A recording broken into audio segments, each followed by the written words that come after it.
फैसला करे। और जी देखें इमरान खान ने वो देखें क्या कह दिया, वो रूस चला गया जी, अमेरिका नाराज हो गया।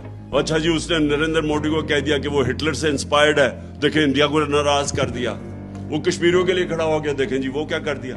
ये क्या कहते फिर रहे हैं, वो जी हमें आइसोलेट कर दिया।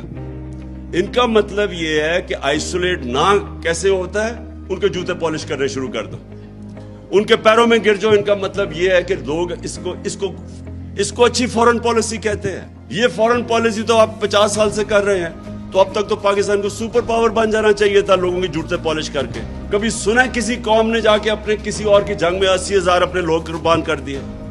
कोई दुनिया में इसकी मिसाल है?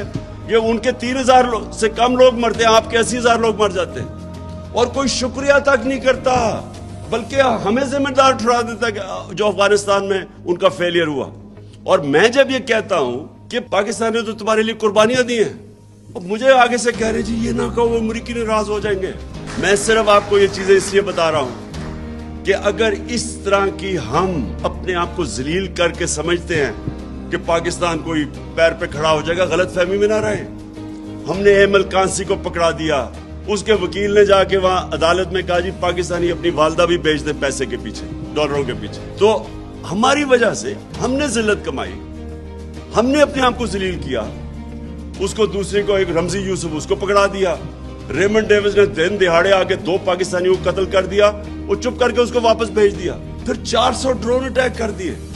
कभी हुआ ही नहीं कि दुनिया की तारीख में कि आप उनकी जंग लड़े हैं, वो आपके ऊपर ही ड्रोन अटैक कर रहे हैं। इसकी कोई मिसाल नहीं है। इससे अगर हमने ये जूते पॉलिश किए इतनी शेमलेसली अपने आप को जलील करके, क्या उससे कोई फायदा हुआ पाकिस्तान को? आज गिरे हुए पैरों में। इस तरह कभी कौम नहीं बनती, कभी आज तक दुनिया की तारीख में कौम नहीं बनी।